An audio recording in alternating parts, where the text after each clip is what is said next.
Elon Musk's recent admission that he uses ketamine to manage depression has once again thrust the controversial drug into the spotlight.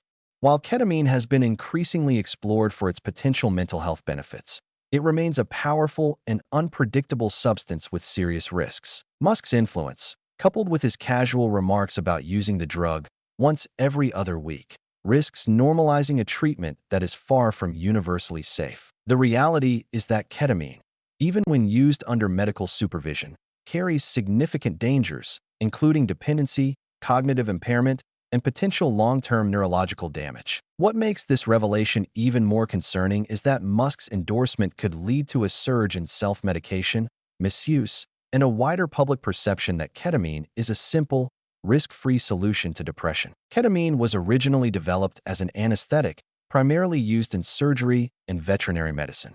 Over the years, researchers began exploring its effects on treatment-resistant depression, and in 2019, the FDA approved a nasal spray form, ketamine, for limited medical use. However, the use of ketamine outside of tightly controlled clinical environments is a vastly different scenario. It remains a dissociative drug with hallucinogenic properties, meaning that even small amounts can cause altered perception, detachment from reality, and in some cases, dangerous psychological effects. While Musk insists that he only uses a small amount and that he is under medical supervision, it is important to recognize that ketamine does not function like traditional antidepressants. It is not a long-term solution, and its repeated use can carry significant consequences. One of the most immediate concerns with ketamine use is its potential for abuse and dependency. Unlike standard antidepressants, ketamine does not work through traditional serotonin or dopamine pathways. Instead, it alters glutamate signaling in the brain. This rapid-acting mechanism can provide short-term relief, but it also makes ketamine highly addictive for some individuals.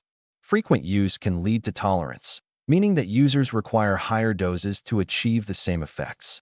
Over time, this can result in psychological dependence, where users feel unable to function without the drug. While Musk may have the resources and access to controlled medical oversight, the same cannot be said for the general public, where self-medicating with ketamine could quickly spiral into habitual misuse. Beyond addiction, ketamine carries several serious health risks, both short and long-term.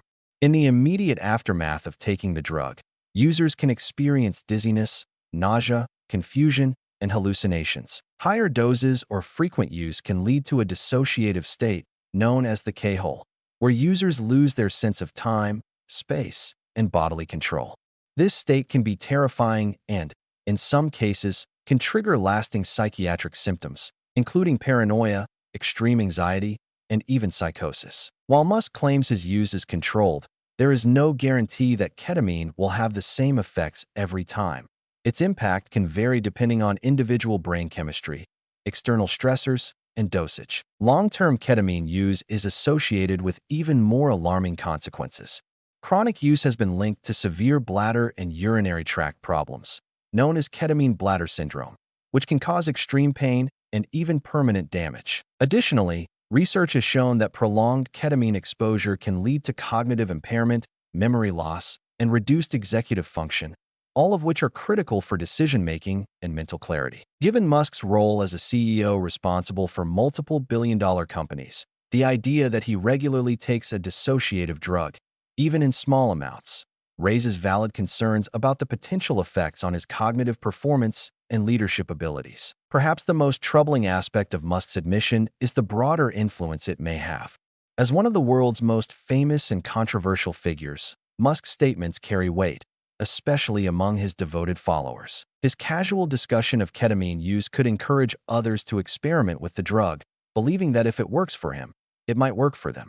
But what Musk fails to mention is that self-medicating with ketamine, especially without medical oversight, can be extremely dangerous. The reality is that the vast majority of people do not have access to the same level of controlled treatment that Musk does, and many who attempt to use ketamine for depression risk falling into patterns of misuse, dependency, or even overdose. The tragic death of actor Matthew Perry in 2023 serves as a stark warning about the dangers of ketamine.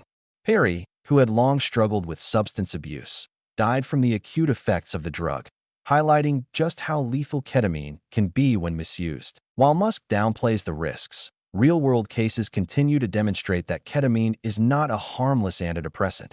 It is a powerful substance with unpredictable and potentially fatal effects. In an era where mental health treatments are still evolving, it is crucial to approach new therapies with caution rather than blind optimism. While ketamine does offer hope for some individuals struggling with severe depression, it is not a miracle cure, nor is it a universally safe option. Musk's endorsement, whether intentional or not, risks sending the wrong message that ketamine is a viable, routine method for managing mood disorders.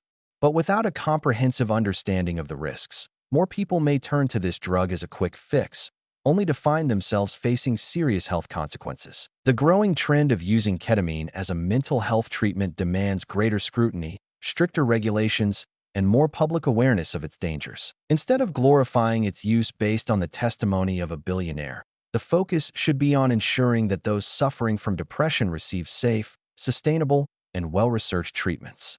If ketamine is to be part of the conversation, it must come with full transparency about the risks, not just the short-term benefits. Without that, we risk normalizing yet another dangerous drug under the guise of innovation, an experiment that could have devastating consequences.